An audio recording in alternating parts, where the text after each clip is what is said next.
اس کے بعد نبی کریم صلی اللہ علیہ وسلم کی زندگی آخری مرحلے میں داخل ہو گئی۔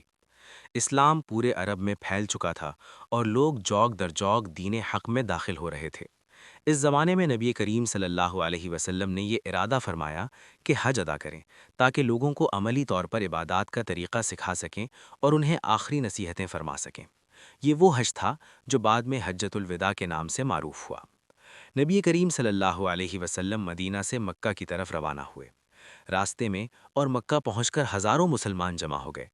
ہر شخص کی خواہش تھی کہ اللہ کے رسول صلی اللہ علیہ وسلم کو دیکھے، ان کی بات سنے اور ان کے عمل سے سیکھے۔ نبی کریم صلی اللہ علیہ وسلم نے حج کے تمام ارکان ادا کیے اور لوگوں کو بتایا کہ حج کس طرح کیا جاتا ہے۔ آپ صلی اللہ علیہ وسلم ہر قدم پر یہ واضح فرما رہے تھے کہ دین میں زیادتی یا کمی نہیں، بلکہ اسی طریقے پر عمل کرنا ہے جو اللہ نے مقرر کیا ہے۔ عرفات کے میدان میں نبی کریم صلی اللہ علیہ وسلم نے ایک خطبہ ارشاد فرمایا جو تاریخ انسانیت کا عظیم ترین پیغام سمجھا جاتا ہے۔ آپ صلی اللہ علیہ وسلم نے لوگوں کو یاد دلایا کہ تمام انسان آدم کی اولاد ہیں اور کسی عربی کو اجمی پر اور کسی گورے کو کالے پر کوئی فضیلت نہیں، فضیلت صرف تقوی میں ہے۔ آپ صلی اللہ علیہ وسلم نے فرمایا کہ ایک دوسرے کا خون، مال اور عزت حرام ہے، جیسے یہ دن اور یہ مہینہ محترم ہے۔ آپ صلی اللہ علیہ وسلم نے عورتوں کے حقوق بیان کیے اور تاکید فرمائی کہ ان کے ساتھ حسن سلوک کیا جائے۔ نبی کریم صلی اللہ علیہ وسلم نے لوگوں کو یہ بھی نصیحت فرمائی کہ سود چھوڑ دو، ظلم سے بچو اور شیطان کے بہکاوے میں نہ آؤ۔ آپ صلی اللہ علیہ وسلم نے فرمایا کہ میں تمہارے درمیان اللہ کی کتاب چھوڑ رہا ہوں، اگر تم اسے مضبوطی سے تھامے رکھو گے تو کبھی گمراہ نہ ہوگے۔ پھر آپ صلی اللہ علیہ وسلم نے لوگوں سے پوچھا کہ کیا میں نے اللہ کا پیغام پہنچا دیا؟ ہزاروں زبانوں سے جواب آیا کہ آپ نے پہنچا دیا۔ اس پر نبی کریم صلی اللہ علیہ وسلم نے آسمان کی طرف انگلی اٹھا کر فرمایا کہ اے اللہ گواہ رہنا۔ حج کے بعد نبی کریم صلی اللہ علیہ وسلم مدینہ واپس تشریف لائے۔ کچھ عرصے بعد آپ صلی اللہ علیہ وسلم کی طبیعت ناساز رہنے لگی۔ ابتدا میں ہلکا سا درد محسوس ہوا، مگر آہستہ آہستہ بیماری بڑھتی گئی۔ اس حالت میں بھی نبی کریم صلی اللہ علیہ وسلم امت کی فکر میں رہتے تھے۔ آپ صلی اللہ علیہ وسلم نماز کی پابندی کی تاکید فرماتے اور لوگوں کو یاد دلاتے کہ کمزوروں اور غلاموں کا خیال رکھنا۔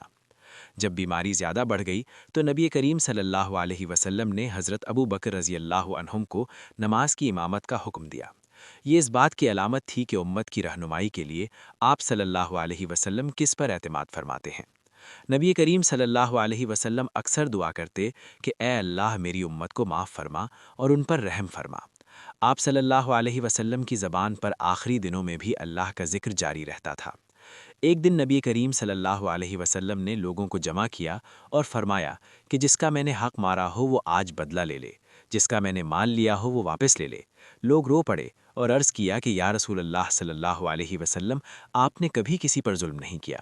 یہ منظر اس بات کا گواہ تھا کہ نبی کریم صلی اللہ علیہ وسلم کی پوری زندگی عدل اور امانت کی مثال تھی۔ آخرکار وہ لمحہ آ گیا جو ہر ذی روح کو آنا ہے۔